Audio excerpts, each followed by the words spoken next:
Alright, boyos. So, back with my new channel.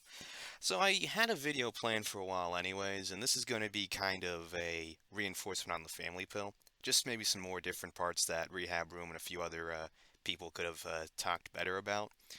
Because there's quite a few other things that kind of can happen when you're around your family as a sub-5 male. And I think one of the most important things that a sub-5 male can do is never gesture towards their family for any reasons whatsoever. I don't think I had this problem too much, but it's just some people will try to gesture to get attention from their family members, try and get approval from their parents, siblings, aunts, uncles, grandparents, and, if you're already in that position, it's not a particularly good thing to gesture max. Gesture maxing itself is already bad, and maybe I'll make an actual proper video on gesture maxing as a full topic, but we're just speaking within the family pill sense here. Gesturing's never worth it. It's not going to get you anywhere. It's the same as trying to gesture max for friends or for getting the girls. And then this leads me on to my next point of family members snitching. And you have to be careful, especially as a sub five. But this can kind of happen with normies, and even just in regular families too. Maybe not to as much of an extent as with sub fives, but you have to watch out for parents or for other family members that might try and rat you out to others. You might be having some personal problems. Maybe you live in a certain part of the world where you have a certain view or you're a certain way, and if that gets found out, it can have very detrimental consequences to you. And, as a sub 5, when you're in those parts of the world, you have to just be very careful with the stuff that you say to your parents and to other family members because people will try and use that against you. And, I've had this experience a few times myself, even when I don't tell other people about things, but, I've had to tend to some stuff and people will be like, on the phone like, "Oh my God, Duma did this today," and it's like, man, this is what your family thinks of us. This is what our families think of us. They're gonna fucking call each other like they're undercover FBI, just like, "Oh my God, he did this today," and it's like, wow, that's good to know that this is what people think about me because this example comes from a kind of recent example I had when I was down visiting some. When I made the mistake of trying to visit some other family members down in the U.S. South this summer, and my grandmother was on the phone shit talking me and getting angry because I don't know, it was some dumb stuff. I had like a pair of pants that fell on the floor and I didn't immediately pick them up, and this pair of pants was in my room. It wasn't like in the kitchen or in anywhere that was of any importance, and I just sort of kind of rolled my eyes when I heard her complaining about this. And it is pretty funny because this is a thing that as a sub 5 you especially need to do. Don't go to family events unless you absolutely have to. Like if it's absolutely needed, like to get money or to try and get some status maxing, maybe do it. But don't do it if you don't need to, because especially if you're on the lower part of the totem pole, if you're less attractive than other family members, it's going to backfire epically, and it will lead to other family members shitting on you. Your family's just kind of be going to be tolerating you when you're at family gatherings. It's not going to be anything worthwhile. And what I'm going to probably do is maybe I might go to one more family-esque event. I'm kind of debating it. I was initially more set on it, but now I'm kind of questioning if it's a good idea. And if I do go, I might actually make a video whilst I'm off there doing that to just kind of further enforce this point and maybe see if there's some black pills that I can observe there that I can put on this channel. And there's no real point in going to family members' funerals unless, they were maybe immediate family members or they were members of your family that didn't, weren't like a bitch to you or a dick. And this leads into my next part, which is your parents don't really care about you and they don't care about your emotions. You may have instances in your life where you're down bad, maybe you got bullied at school, or maybe you had a bad day and your parents kind of try to get something out of you with it. And what they're doing is they're just sort of asking where your wounds are and putting a knife in there and trying to kind of cut you with it. And let's just say, I don't know, it causes you to cry or you sort of lash out. They might try and appear sympathetic or empathetic to your current struggle, but they don't really care. They're using it against you and they are using it, just they don't care. Just kind of sitting there nodding along. You can kind of tell that this is another important thing is you can tell by the way they react to how you talk, just in general. about things, if they're just kind of going like, it's clear that they're not really interested in what you have to say. Then this is independent of even if your family caring about your emotions. This can just be in general. And, I think that that's the important thing is making sure you're not a chatterbox. Don't try and thrust yourself into situations in your family or in general that you don't have to be involved in. Because the worst thing you can be is like a chatterbox because then you're just it's sort of a form of gesturing.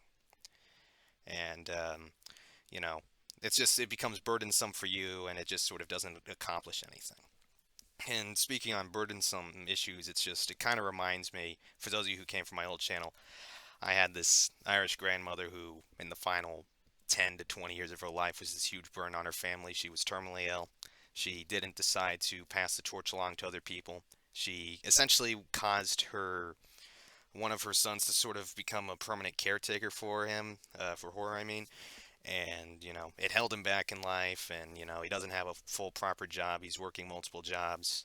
He may have had a chance to beta bucks. Not that that's a good thing, but he may have had a chance to, have a few relationships and do other things with his life, but he got hindered back and held back due to it. So that's another thing is if you have older members of your family and you're a sub five, try not to let them kind of hold you down.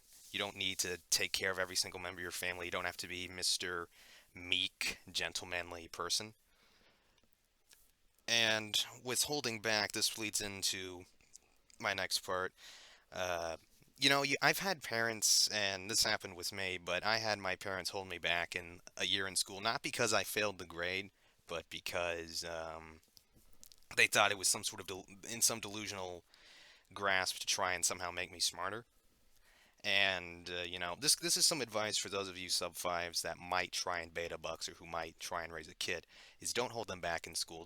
Don't hold them back at all, unless it's like recommended by the principal or by the district. But even in that case, try and actually see if you can push them ahead anyways, because holding them back when they don't need to be held back is just nonsense and it doesn't really do anything good. And it's not going to make them smarter, and they're going to kind of hit their social cues much later, and they're going to be the older kid in the school, and they're going to be, a little bit further behind in life because of it.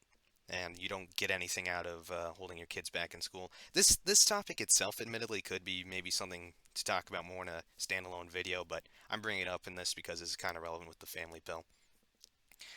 And that's just the thing, because with family circumstances, you're gonna have parents like that are going to try and be like that. And I think that this might come more towards guys who want to try and actually have a family. You have to look at your circumstances. Do you have enough money? Are you a sub five? Do you have any sort of mental or physical disorders that could harm any offspring you would have? So these are things that you have to consider. And under that, there's also like the helicopter parenting. You have the parents who think that if you watch Harry Potter, it's satanic propaganda, or that it's gonna like turn your kid gay or something. And helicopter parenting is just as bad as holding your kid back in life, like holding them back a grade. It's not going to really accomplish anything, and it's just going to make them a very, how can I put it, a very frightened, very meek, easy to take advantage of person. You should try to expose your kids to what the world really is. Don't do it like when they're 2 or 3 years old, but if they're blossoming, talking with other people their age, making connections, let them do it, let them explore. And, just being a helicopter parent is not going to do anything to help your kids. And if you're this, I guess, insecure about the world, or if you're this paranoid about the current state of the world, then maybe you just shouldn't have kids, just as a point of reference. And another type of parent that can be kind of annoying within this sort of stuff is like the whole, oh, I need to make my child this well-rounded, blossoming. I'm gonna make him a macho man, or I'm gonna make her a woman who lays on her back and does all this nonsense, toxic femininity crap. Kind of let your kids have agency. Let them kind of do what they want to do. I'm not saying this like in the sort of too laid back sense of, oh, if your kid wants to stay up till 2 in the morning every day and can do crack cocaine, you should do that. But I'm saying that when it comes to things like if they want to do sports or extracurricular activities, let them choose that. Don't force them into things that they're not going to like and that they're probably going to resent you for in the coming years. And I think continuing on to normies and sub fives and low tier normies that might have kids or that might want to have kids, my advice is raise them in a city. It allows them to kind of deal with things. It exposes them to what the world really is. It provides them more job opportunities because moving to a random countryside village doesn't provide them much economic certainty when they get done with school. So it's just, you should try to raise your kids in the city. More social life. If you live in a more cosmopolitan region and you have like a white kid, there's a chance for JBW maxing, C maxing. It's kind of just C maxing, but instead of having to go to Southeast Asia. Or maybe you do live in Southeast Asia, so then you don't even have to do it in that case. But if you are a white cell and you're watching this, and let's just say you do have a kid or you're going to have a kid, make sure they're in a JBW place. You know, New York City, Philly, Boston, Chicago. Uh, a place where they have a lot of options to JBW Max if they want to get laid or social interactions because that can help them. And also, this can be good for like if you're a sub 5 and you have mixed race kids, or if you're a sub 5 yourself and you're mixed race, or you're sub 5 and white, and if you are in those sorts of situations, because it allows you more chances to, you know, whore max, JBW max, or if you're a black cell and you live in, say, parts of the Bronx or Queens, you know, you can go to Harlem. Maybe you get yourself a Shaniqua that you can escort max with. Or if you're like a Puerto Rican cell, you can go certain parts of Yonkers. Well, not quite Yonkers, but you can go somewhere like that, and you can have a better chance at trying to get with a woman. Not in the beta buck sense, but if you just want a whore max, casual date, smash and pass, that sort of thing. And that would be like my advice to any of you boyos that might go off and have kids is make sure it's in a place where they can kind of fit in. Where if they're white, they can JVW max, or if they're ethnic, they might have some sort of places where they can interact and sort of fit in, and to where they can have the economic certainty in the future. Because there isn't much of a job market in Dickinson, North Dakota, or in Mahnomen, Minnesota, or in Waterville, Washington State, or in some like random crack shack place in like Natick, Massachusetts. Shout out to my boy Boston Cell. Um, so yeah, just consider these things if you're going to be like family maxing, or if you are just at family events in general, because most of your family is not out for your help. They're not there to help you. They're just tolerating you because you know they're just doing it to be nice. Anyways, like, comment, share, shoot your comments in the Howling Madness. I'm out.